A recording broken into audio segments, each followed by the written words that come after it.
All right, ladies and gentlemen, welcome back to the channel, guys. Today we have a Toronto Raptors video. They had a very nice win against the Indiana Pacers, who most likely to me will be a playoff team. So if you enjoy this video, be sure to hit that like button, hit that sub button. I post Raptors content at least one times a day, sometimes two, sometimes three. So if you like Raptors content, you like NBA content, be sure to hit that like button and hit that subscribe button.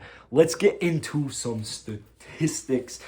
Toronto won this game 118-100. Now, this was probably their best win of the entire season, and it was just all around a good, cohesive offensive game. It was a good, cohesive defensive game, and ultimately, they were the better team tonight. They shot 46% from the field. They also made 14 out of 30 three-pointers for a 46.7%. So one thing we've really seen from the Raptors this season is the deep ball, the long ball, the three shot is definitely falling, and they actually haven't had too many offensive issues. I made a video earlier today talking about how the Raptors offensively rating wise in the half court, they're in the 86th percentile. So offensively, there's not a glaring issue necessarily. Pascal Siakam, a lot of you guys are saying will be back next week because he's already practicing.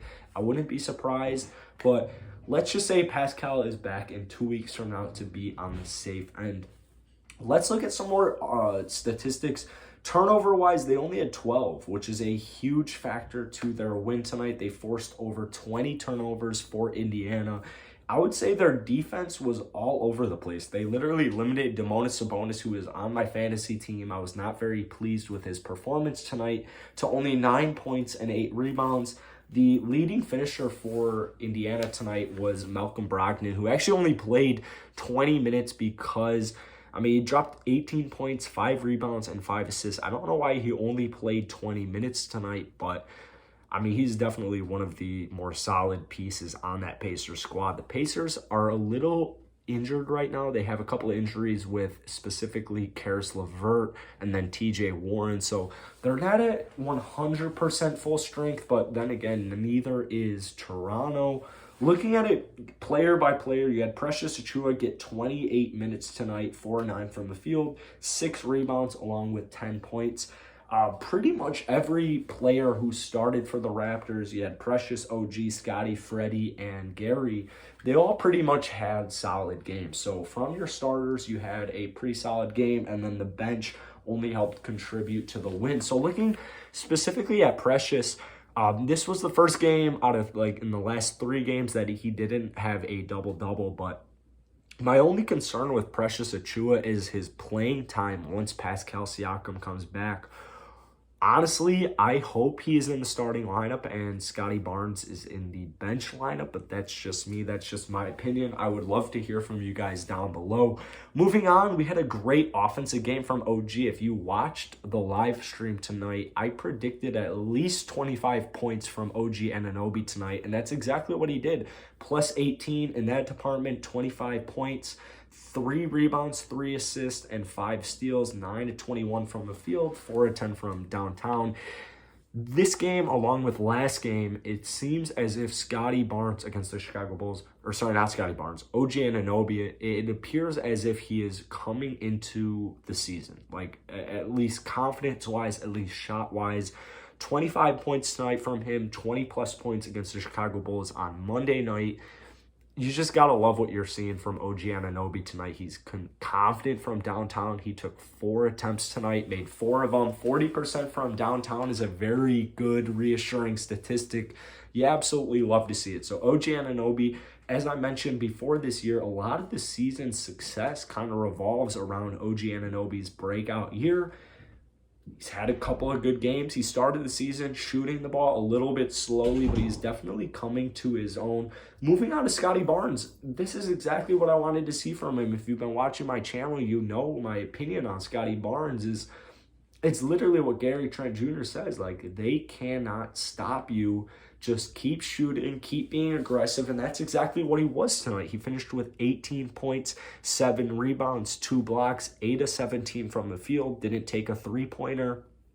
I thought it was just a really solid offensive and defensive game from Scottie Barnes, and he is demonstrating his worth as being the number 4 pick in the NBA draft. Like, he is definitely capable of being a legitimate rotation, at least, player for this Raptors squad. So great game from Scottie Barnes tonight.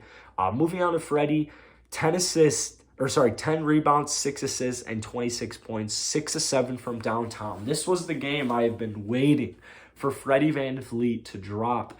His season, it was inconsistent, whether it was offensive scoring, whether it was assist production, whatever it was. Freddie VanVleet this season was a little inconsistent, but tonight dropping 26 points, 10 rebounds, and then 6 assists. Like, Fred did and 6 of 7 from downtown. Fred tonight did every single possible thing for his team to win the game, and that's exactly what happened. So great game from Fred after not the best offensive performance the other night against Chicago, but nonetheless did have 17 assists. So you love to see that assist total at number 6. Freddie VanVleet, he is definitely in the last couple of games coming into his own, and I hope that just continues to translate. The last starter, Trent Jr., he only had 12 points. He did have plus 18 from the plus-minus compartment, but he did have 4 rebounds, 2 assists. Most importantly, he had 5 steals. Something I've seen from Trent Jr., even on tonight's like tonight, where he shot 4 of 14 from the field, 1 of 6 from downtown. If his offensive game isn't getting the pieces, he's able to defensively more than make up for it. I mean, this is not the first game we've seen Trent Jr. have at least 2 steals to start this season. It's been phenomenal. I mean, defensively, he has played exponentially better than I had anticipated. So, solid defensive game from Trent, but offensively, he's not going to have it every single night. Moving on to the bench, we saw 18 minutes from Chris Boucher. He had 5 points, 3 rebounds, 2 steals, and a block. Defensively, Chris Boucher had a very solid game. Khem Birch also saw 20 minutes, 2 of 5 from the field, 6 rebounds, 5 points. Khem Birch is just a really solid backup center. It looks like Precious Achiuwa has that starting spot on lock, and Khem Birch is going to be coming off the bench for at least 20 minutes per game. Exactly what do you want to see from him? You paid him money for a reason. I like what I'm seeing from Khem Birch this season. Delano Banton, 4 of 7 from the field, 2 of 3 from downtown, 10 points, 3 assists. Another reason we didn't see much of Malachi Flynn. Malachi played 2 minutes tonight in garbage time, and Delano Banton's been playing good, man. If Delano's dropping 4 of 7 from the field, 2 of 3 from downtown with 10 points and at least 3 assists, I don't really have a problem with him being in that bench lineup. Next up, we have Svi, 3 of 4 from the field, 1 of 2 from downtown, 7 points and 1 rebound. It seems like Svi's getting at least 10 to 15 minutes per night, and in those minutes, he is definitely making the use of it. So tonight was a great game. We have Orlando, the next matchup. Hopefully they get an easy win for that, and then they have Indiana. I believe it's on Sunday, on Halloween. So hopefully Toronto can finish this week 2-0, which would put them at 3-1 for the week. Obviously, that one loss is against the number 1 seed in the East, the Chicago Bulls. So it was a great game from the Toronto Raptors. I think it was like their most sound and complete game of the season. I love what I saw tonight, and I cannot wait for Orlando. So hit that like button, hit that sub button. Hopefully Toronto can get back to 500 and even over 500 this week. I fully anticipate it happening. I think they'll win the 2 games with ease, to be quite honest with you. So hit that like button, hit that sub button. I post Raptors content every day. That's it for me. Peace.